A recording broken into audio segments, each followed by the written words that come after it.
शिवाय नमः नमः प्रकृत्यै भद्रायै नियताः प्रणता स्मृताम् जयन्ती मंगलाकाली भद्रकाली कपालिनी दुर्गा क्षमा शिवा धात्री स्वाहा स्वधा नमोस्तुते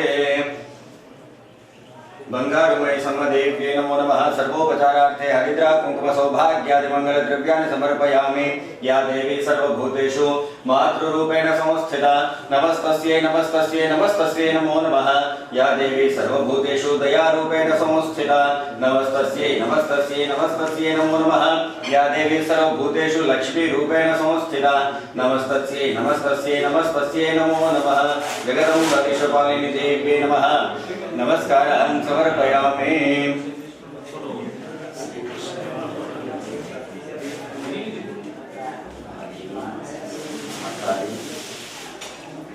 या फलने या भला पुष्पाया च पुष्पिणी बृहस्पति प्रसूता स्तनो मनुष्यके చేస్తాను కొంచెం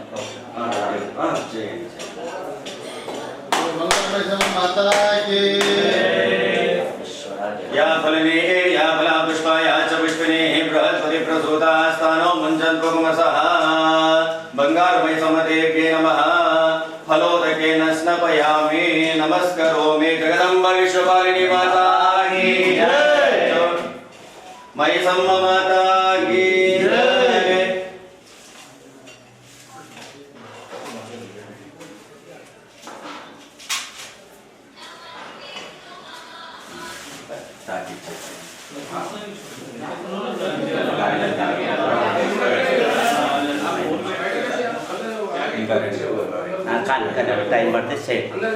देवीं वाचमजनयन्त देवाः तां विश्वरूपा अशको वदन्ति सानो मन्त्रेषु मूर्छन्दुहाना धेनुर्वागस्वानुपतिष्ठितयतु अयं मुहूर्तो अस्तु दीनां ग्रहाणां ఇంకో చేరు అవసరం ఉంటుందా సార్ अत्यंत अनुकूलता फलसिद्धिरस्तु ओम नमो देव्यै महादेव्यै शिवायै सततं नमः नमः प्रकृत्यै भद्रायै मियताः प्रणतोऽस्मितां दुर्गेः स्मृताहमबीजयन्तो तस्मै स्मृतामतिमतीव शुभां ददासि दारिद्र्यदुःखभवभयहारिणिका त्वदान्य सर्वोपकारकरुणाय सदात्तचित्ता येन त्वयां भारततैलपूर्ण ओम या पर्णीर्याः फलाः पुष्पाः च पुष्पिणी बृहस्पति प्रसूताः स्वानो मुञ्चन्तुगुंवसः फलादिनैवेद्यं निवेदयामि ओम सम्राजं च विराजं च विश्रयेर्याजनो गृहे लक्ष्मीरास्वस्या मुखे त्वयामासं सृजामसि मानो हि पुंसेर्जातवेदो गामश्वं पुरुषं जगतो अभि व्रतघ्न आगैः श्रियामा परिपातया सन्ततश्रीरस्तु सत्सन्मङ्गलानि भवन्तु नित्यश्रीरस्तु नित्यमङ्गलानि भवन्तु नु गृह्णन्तु आयुष्मते स्वस्ति मानो हि पुंसेर्जातवेदो कामश्वं पुरुषं जगतो అందరూ చప్పట్లు గట్టిగా కొట్టాలని మనవి राजेभिर्वाजिनीमतीदीनाममित्रियवतु सलिलानि रक्षद्वे कपदि इगो अंबदास्कर चंद्रमापां पुष्पं पुष्पवान् पशुवान् भवति य एवं वेद योपायतनं वेद आयतनवान् भवति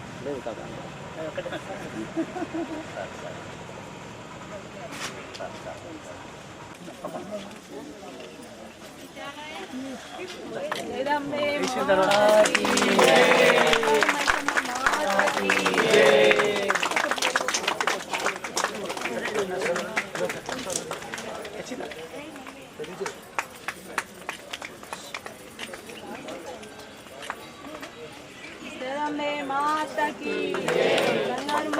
माता की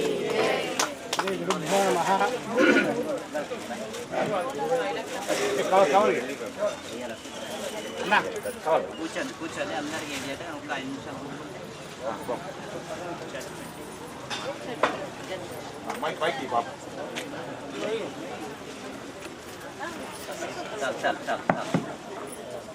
మీరందరు మళ్ళా కూర్చోండి సరేనా నమం పార్వతీపదే హర హర హర మహాదేవ్. భగవంతుడు మనందరికీ అపూర్ణమైన ఒక శక్తి ఇచ్చిన దానికి సీతారాం కాలనీలో ఏ తల్లిని తెచ్చినాం ఇప్పుడు? బంగారి మహా జగన్మాతను మనందరం కూడా మన మాక్లూరు మనోరు అయ్యగారి ఆధ్వర్యములో 3 రోజులు కార్యక్రమం మనం ఋత్వికుల ద్వారా విధి విధానంగా శాస్త్ర పద్ధతి ప్రకారంగా మనందరం కూడా 3 రోజుల నుంచి కార్యక్రమం అంతా చేస్తూ ఉన్నారు ఋత్వికులు. మనందరం కూడా చూస్తూ ఉన్నాం వాస్తవంగా. మరి అలాంటి మహా జగన్మాతని మనం అందరం కూడా తెచ్చుకున్నాం కాబట్టి ఆ తల్లికి ఏం కావాలని అంటే గుడి కట్టంగానే కాదు. ఇప్పటిదాకా అంటే గుడి కట్టినాము, ఊడ్చినాము, తుడిచినాము, అది వేరే విషయం. ఇప్పుడు అమ్మవారి వచ్చింది కాబట్టి ఎలా ఉండాలి? మన ఇల్లు ఎలా ఉంటుందో అమ్మవారి ఆలయం అట్లా ఉండాలి. అయ్యో కంటోళ్ళే ఉడుస్తారా, ఆమె గుడికి దగ్గర ఉన్నది ఆమెను ఉడుస్తారా, ఎవ్వరు చేసుకున్న పుణ్యం వాళ్ళకి. ఇది మనందరం కూడా గమనించాలమ్మ. ఇల్లు గుడి కట్టిన మాకేం సంబంధం లేని ఎప్పుడు కూడా అనుకోవద్దు. ఎవ్వరు చేసిన పుణ్యం వాళ్ళకు వస్తుంది. ఆ పుణ్యం మనం అందరం పంచుకుందామా, మరి వాళ్ళకన్నా ఇద్దామా? మీరే పండి, నేను అన్నాను. అందరం కూడా పంచుకునాలి. పుణ్యం అనేది అందరికీ వస్తుంది. ఎవరు చేసుకున్న పుణ్యం వాళ్ళందరికీ వస్తుంది. కాబట్టి ఇక్కడ ఊడ్చినా పుణ్యం వస్తుంది, 2 ప్రదక్షిణలు చేసినా పుణ్యం వస్తుంది, ఆమె దగ్గర 2 నిమిషాలు ధ్యానం చేసినా పుణ్యం వస్తుంది, ఆమెకు మన ఇంట్లో అయిన పువ్వులు తెచ్చి ఆమె పాదాల దగ్గర పెట్టినా పుణ్యం వస్తుంది. మన ఇంట్లో శుభ కార్యక్రమాలు అయినప్పుడు మంచి అమ్మవారికి నైవేద్యం తెచ్చినా పుణ్యం వస్తుంది. ఆమె తింటదా? తినటంలో వాళ్ళం మనమే. పెద్ద దూతలు మనం. ఆమె తింటే మనం దాలకనే పోతుంది. అవునా కాదా? కాబట్టి ఏది చేసినా పుణ్యం కోసం మనం భగవంతుడు మనం మంచి అవకాశం ఇచ్చాడు. మానవ జన్మ అనేది చాలా మంచిది. సంస్కారం అనేది గొప్పది. ఇక్కడ సంస్కారం కోసం వచ్చినాం, ధర్మం కోసం మనం అందరం వచ్చినాం. కాబట్టి ధర్మం అంటేనే ఇలాంటి పాత ఆలయాలు నిర్మాణం చేయడము, నూతనంగా ఆలయాలు నిర్మాణం చేయడము, మన సంస్కృతి సాంప్రదాయాన్ని మనం రోజు రోజు అభివృద్ధి చేయడం. ఇది ఉత్తమైన యొక్క మార్గదర్శనం. దీంట్లో ఆలోచన ఎలాంటి లేకుండా భగవంత్ సన్నిధిలో మన అందరం కూడా మంచి జ్ఞానం సంపాదనతో మనం ముందడుగు పోవాలి. పోవన్నద్దా? పోవాలంటే మంచి మనందరం కూడా ఈ 3 రోజుల నుంచి మంచి మన కాలంలో ఇంకా చుట్టుముట్టున్న వాళ్ళందరూ కూడా భాగస్వాములు అయ్యారు. ఎవ్వరి తోసింది వారు వేశారు. పత్రం, పుష్పం, ఫలం, తోయం అంటే పిడికడ బియ్యం ఇచ్చిన నుంచి 1,00,000 రూపాయలు ఇచ్చిన వాళ్ళు కూడా అక్కడ అమ్మవారి దగ్గర సమానమే ఉంటుంది. అయ్యో ఈ భక్తుడు ఎక్కిచ్చిండు, ఈయనకి ఎక్కువ ఆశీర్వాదమా ఉండదట. ఎవరికి ఇంత ఒక ఆవ కిందంత వేసినా సమానమైన పుణ్యం ఇస్తారట. కాబట్టి ఆ సమానమైన పుణ్యమే మనం ముందరకు తీసుకెళ్ళాలి. అందరూ భగవంతుడి దృష్టిలో, శక్తి రూపంలో యొక్క దృష్టిలో అందరం సమానమైన వాళ్ళమే. ఎక్కువ తక్కువ ఏమి లేదు. ఉన్నదేమన్నా ఏం లేదు. ఆమె పాదాల దగ్గర మనం నిరంతరం దృష్టి ఎలా ఉండాలంటే అలాంటి మంచి ఆలోచనతోనే ఉండాలి. కాబట్టి మన అమ్మవారిని మనం గూకుండా పెట్టుకున్నాం కాబట్టి నిరంతరంగా ఇప్పుడు 3 రోజులే కాకుండా ఇక నిరంతరంగా కూడా ఎప్పుడు మన దృష్టి ఆమె పాదాల దగ్గర ఉండాలి. కూకున్నా నిలుస్తున్నా ఎప్పుడు ఆమెను యాద్ చేస్తూ ఉండాలి. మరి ఆమెను యాద్ చేస్తూ ఉండాలి. మన ఇళ్ళల్లో మనం పెద్దలకు మంచి గౌరవం ఇవ్వాలి. ఎవరికి ఇవ్వాలి? పెద్దలంటే ఎవరు? అత్తమామ, మొట్టమొదలు అత్తమామ. తల్లిదండ్రులు అంటే ఇంకా మొగోళ్ళు చేస్తారు. ఇంట్లోకి బయటకు వచ్చిన వాళ్ళతోనే మేము ఇంట్లోకి వచ్చిన వాళ్ళని ఇలా కొడుతున్నాం. అది నడుతున్నది. ఎంత ఘోరం మరి. అలాంటి ఘోరంలో అమ్మ కూడా మెచ్చేది మనల్ని. కాబట్టి ఇవాళ ఒక ఇంటి నుంచి కోడలు వచ్చిన అమ్మాయి రేపు అత్తగా తయారవుతుంది. కాబట్టి మనం మన ఇంటికాడ ఒక 20 సంవత్సరాలు పెంచి పెద్ద చేసి ఒక అబ్బాయికి అప్పచెప్పారు. అబ్బాయికి అప్పచెప్పిన అమ్మ ఎలా ఉండాలంటే గొప్ప మనసుతో ఉండాలి. ఈ పిల్లవాడు ఉత్తనే రాలే, చెట్టు మీదకి వాళ్ళే 9 మాసాలు మోసి సాది సవరించి తనకు కావాల్సిన కొడుకు కోడలు కావాల్సిన ప్రాఫిట్ అంతా గుర్తు చేసి పావు కిలోను తులమో 2 తులాలు సంపాదించి నా మన్మగాడికి కావాలా, నా మన్మడికి కావాలన్న ఆలోచన, గొప్ప ఆలోచన ఉంటుంది స్త్రీ దగ్గర, తల్లిదండ్రుల దగ్గర. ఇవాళ వాళ్ళకు కొన్ని తాట్లో అన్నం కరువు చేస్తున్నాం రమ్మ. ఈ సమాజం ఎక్కడికి పోతుంది అర్థమైతే లేదు. తల్లిదండ్రులకు అన్నం కరువు చేస్తున్నాం. అది ఎంత ఇదంటే మనం ఎన్ని పూజలు చేసినా కానీ పెద్దలను గౌరవించినంత అలా గౌరవిస్తే అమ్మవారు భోజనం పెట్టినట్టే. భర్తకు అనుకూలం ఉన్న మహాతల్లిలో ఆ జగన్మాత అన్ని ఇస్తారు. స్త్రీ అంటే పురుషుడు అంటే గౌరవించబడాల, స్త్రీ అంటే పూజించబడాల. స్త్రీని ఎక్కడైతే గౌరవిస్తారో అక్కడ సకల సంస్కారంతో భగవంతుడు అన్న ఆ లక్ష్మీదేవి, సరస్వతి, మహాలక్ష్మి ఇలాంటి మహాతల్లి జగన్మాత లాంటి వాళ్ళు అన్ని వస్తువులు ఇస్తారు. అది ఎవరి దగ్గర ఉంటుందంటే ఓపిక అనేది, తాత్పర్యం అనేది స్త్రీ దగ్గరనే గొప్ప మనసు ఉండాలి. ఆ గొప్ప మనసు ఉంటేనే మనం ఉన్నంత స్థాయికి పోతాం వాస్తవంగా. అవునా కాదమ్మా? ఒక సర్పంచ్ ఉంటాడు, సర్పంచ్ వెనుక నెంబర్ ఉంటాడు, ఉప సర్పంచ్ అంటారు కదా. మన భార్య ఉంటుంది, భర్త ఉంటాడు. ఎవరైనా విచారం చేసుకొని పని చేసుకుంటారు. అప్పుడు యజమాను రాజున ప్రధానికి విచారం చేస్తాడు. ప్రధాని మంచి సలహాలు ఇస్తే మంచి సంస్కారంగా పోతాడు. ప్రధాని మంచి సలహాలు ఇవ్వకపోతే అది మంచి సంస్కారంగా పోదు. ఇంట్లో భార్య కూడా భర్త భార్య విచారం చేసుకుంటారు, భార్య మంచి సలహాలు ఇవ్వాలన్నట. మంచి సలహాలు ఇస్తే ఇంకా ముందుకు పోతాయి. అంటే పురుషుడి దగ్గర అవకతవకలు కొన్ని జరిగినా ఆ తల్లి ఇచ్చేది తల్లి తర్వాత ఎవరంటే భార్యని. మంచి సలహాలు, సందర్భాలు, ప్రేమ, ఆత్మీయత చూపించే ఎవరంటే ఆ మహా జగన్మాతని భార్యని. వాస్తవంగా అంటే మన ధర్మం చెప్తుంది. కాబట్టి మన ధర్మం చాలా గొప్పది. ఆ గొప్పదాన్ని మనం గుప్పిట్లో పెట్టుకొని నడవడమే. పట్టుకుంటేనే సంసారం. ఇడితే ఏమి లేదు దీంట్లో. ఏమన్నా నా మాట నీ మాట ఇద్దరి మాట ఒకటై ఇంటి లోపల ఉంటేనే సంసారం సక్రంగా నడుస్తుంది. ఏ మాత్రమైన మూడో వ్యక్తి తెలిస్తే మార్కెట్ పోతుంది మన మాట. అంటే నిజంగా అట్లా. కాబట్టి గొప్పది. అంటే ఈ మానవ జన్మ మళ్ళీ మళ్ళీ మనకు రాదు. అసలు మళ్ళీ రాదు. మళ్ళీ ఈ జన్మకు వస్తామో లేదో, ఈ అవకాశం ఆ తల్లి లాంటి వాళ్ళని కూకుండా పెడతామో లేదో. 84 తర్వాత ఈ మానవ జన్మ ముక్తి పొందేదానికి వచ్చినాం, మనం మోక్షం పొందేదానికి వచ్చినాం. కాబట్టి ఇలాంటి మంచి కార్యక్రమాలు మన అందరం కూడా చేస్తున్నాం. 3 రోజుల కార్యక్రమం మంచి ఋత్వికులు కూడా మనకు చేశారు. ఆ తల్లిని జగన్మాత నా సింహాసనం మీద కూర్చుండబెట్టారు. ఆమె నిరంతరం ఇప్పుడు నేత్రధార అయిపోయిన తర్వాత ఆమె నిరంతరం ఇయ్యడానికి సిద్ధంగా ఉంటారు. ఏమిస్తుంది? ఏది అడిగితే అది. అంటే శాస్త్ర ధర్మం ఏం చెప్పింది రమ్మ అంటే మానవుడికి కోరికలు అనేది 9 నెలలు అంటే తల్లి గర్భం నుంచి భూమి మీదకి రాగానే మనకు అన్ని రాసిపెట్టిన ఉన్నాయి.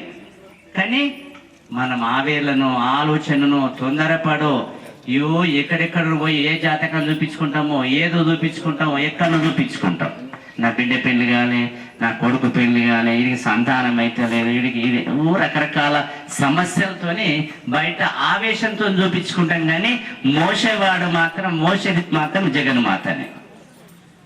మనం ఎన్ని తాట్లకు పోయినా చూపెట్టాలా, ఏదైనా చూపెట్టాలా. ఒక అమ్మాయి బలం లేకపోతే మంచి ఋత్వికుడి దగ్గర పోయి చూపించాలి. ఒక ఇల్లు కడుతున్నాం, ఒక బిజినెస్ చేస్తున్నాం, అలాంటి విషయాలలో మనం చూపెట్టుకున్నాలి. శాస్త్రాన్ని నమ్మాలి. కానీ కడుపు నొప్పికైనా, కాలు నొప్పికైనా ఇవన్నీ దరిద్రమైన ఆలోచన పెట్టుకొని చూపించుకోవడం మన మనసు ఖరాబ్ చేసుకున్నాడు తప్ప. అంటే అసలైన నమ్మకం పోతుంది, శాశ్వతమైన నమ్మకం పోతుంది, అశాశ్వతమైన నమ్మకం మనం పెంచుకుంటున్నాం. శాశ్వతమైనది ఏది? జగన్మాత. ఆమె మీదకి దృష్టి ఇంకొక దాని మీదకి పోతున్నది. కాబట్టి ఎప్పుడు ఎలా ఉండాలంటే ధర్మం గురించే విచారం చేయాలి.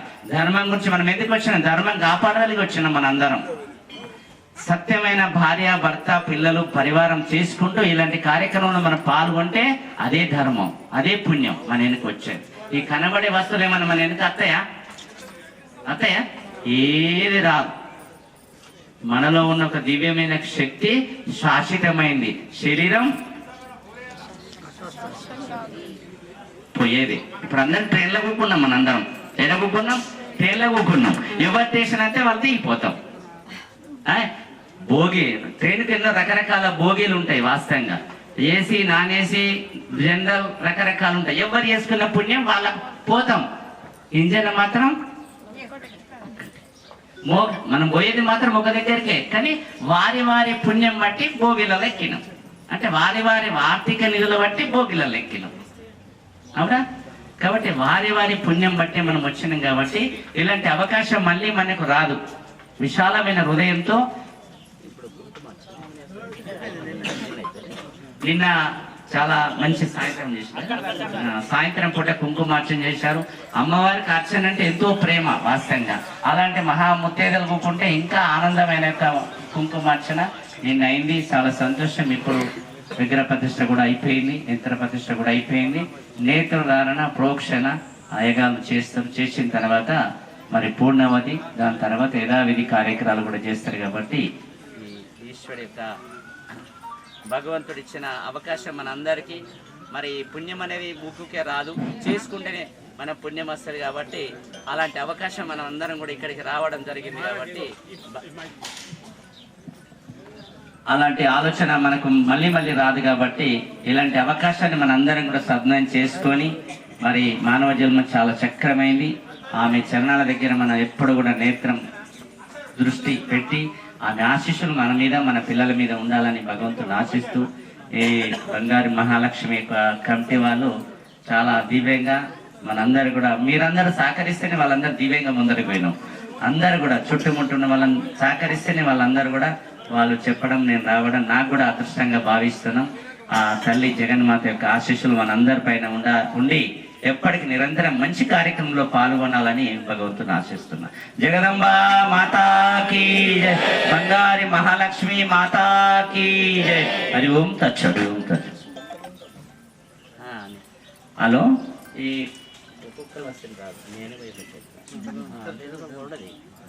ఇప్పుడు చాలా ఊళ్ళల్లో పోతే తండోపుతారు నా దగ్గరికి. బొట్టు పెట్టుకున్నాను, వేరేం లేదు, నేనేం చెప్పాను, ఏమో ఇది ఇయ్యాను, అమ్మనే ఇస్తుంది. ఆ ఫోటో ఆశ కోసం ఏమంటారు కాబట్టి అమ్మ మీరు అయిన పడితే కుస్తులు పడతారు. అందుకని మీరు నిలబడ్డారనుకో 10 నిమిషాలు నేను పొట్టి పెట్టిపోతే 1000 మంది కానీ అది నా ఇది మీరందరూ యథావిధిగా మీ దగ్గర మంగళాడుతుంది కాబట్టి జాగ్రత్త లేచి నిలబడండి. నేను పురుషులందరికి పెట్టాక మీ అందరి దగ్గరికి వచ్చి పెట్టేస్తాను. హరి ఓం. కూర్చుని పెట్టుకున్నాం, మీ అందరు తెలిసిన విషయం. అంటే అమ్మ మాట్లాడతాలి, పూర్వకాలంలో ఒక ఐడర్ తెచ్చి ఇది నా సేల్ల నా మషమ్మ అని పెట్టుకున్న రోజులు మన అందరి వాస్తవంగా. ఇది కూడా ఇక్కడ బంగారు మషమ్మ కూడా ఆ రోజులలో ఏదో ఆకారం లేని పెట్టుకున్న మహా తల్లిని ఇక్కడ మనం పెట్టుకున్నాం. ఇప్పుడు గుడి ముందట కూడా ఆకారం లేని తల్లిని అదే అమ్మవారిని ఇక్కడ మనం కూర్చుని పెట్టుకున్నాం. ఇప్పుడు మహా జగన్మాతను లోపల కూర్చుని పెట్టుకున్నాం. ఏం పెట్టుకున్నాం? ఆకారముతో కళ్ళు, చేతులు, తన పాదాలు, తన కిరీటం అన్ని కూడా శక్నముతో తయారు చేసి పెట్టుకున్న ఒక విగ్రహాన్ని ముందట ఏమి మనం బలి ఇయ్యరాదు. ఇది చాలా అందరు గుర్తెరగాలమ్మా, మీ కమిటీ వాళ్ళు కానీ మీరు కానీ బలి ఇయ్యరాదు. ఏదో మద్యం తాగి సాకలు కూడా పెట్టరాదు. అక్కడ ఏం పెట్టాలి? పప్పు పలారాలు, తీపి వంటలు అమ్మవారికి. ఒక యంత్రం పెట్టినాం కాబట్టి అర్థమైందమ్మా. స్త్రీలందరికీ చెప్తున్నా, ఇక్కడ కమిటీ వాళ్ళందరూ కూడా చెప్తున్నా, మీకేదన్నా అనుకుంటే ఎక్కడన్నా చేయొచ్చు, కానీ ఆ గుళ్ళె మాత్రం అక్కడ పైకి ఏ మాత్రం రక్తం చుక్కబోదు. ఒక్క గుమ్మడికాయ కొడితే 7 దున్నపోతులను బలించినని శాస్త్రం చెప్తున్నది. ఒక్క గుమ్మడికాయ కొడితే. కాబట్టి ఏ తల్లి అయినా తన పిల్లలను బలియమని చెప్పాలి.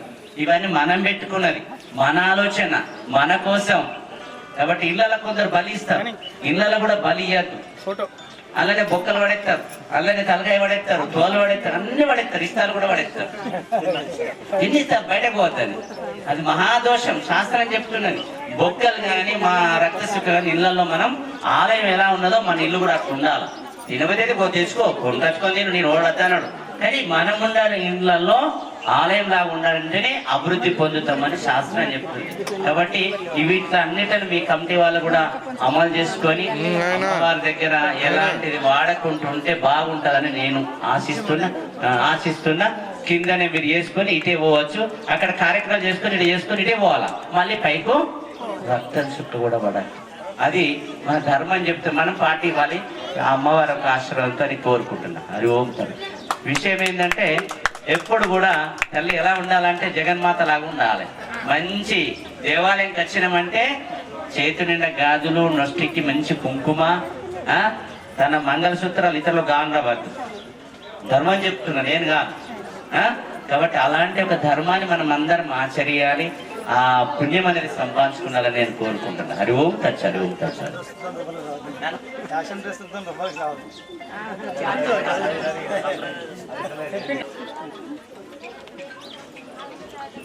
చెప్పన్నా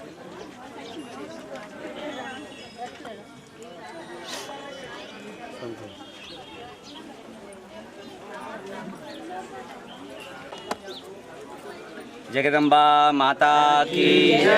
నమః పార్వతీపదే. హర హర హర మహాదేవ్. శుభం. భగవంతుడి కృపా కటాక్షంతో మన కాలనీల సీతారాం కాలనీ మన యొక్క ప్రతి ఒక్క కాలనీలో మనస వాచ పత్రం పుష్పం ఫలం తోయం ఎవరు తోచిన యొక్క వారు ధనం సమకూర్చి అమ్మవారికి మంచి నూతనంగా ఆలయం కట్టి మరి ఇవాళ అంటే 3 రోజుల ముందు నుంచే ఈ ఆలయం అంతా శుభ్రత చేస్తూ ఋత్వికులందరూ కూడా మంచి కార్యక్రమాలు. ఈరోజే అమ్మవారు సింహాసనం మీద కూర్చున్నది కాబట్టి అమ్మవారికి మనం ఎంత చేసినా తక్కువనే. కాబట్టి ఈ అవకాశం మన కాలినోళ్ళు చుట్టుముట్టునోళ్ళు ఈ అమ్మవారి యొక్క ఆశీస్సులు అందరం కూడా సద్వినియోగం చేసుకున్నాలని నేను ఆశిస్తూ ఈ కమిటీ వాళ్ళు 3 రోజుల కార్యక్రమం చాలా బ్రహ్మాండంగా కూడా చేశారు. వారికి వారి కుటుంబానికి అందరికీ భగవంతుడి యొక్క ఆశీర్వాదం ఉండాలని కోరుకుంటున్నాను. జై భవాని.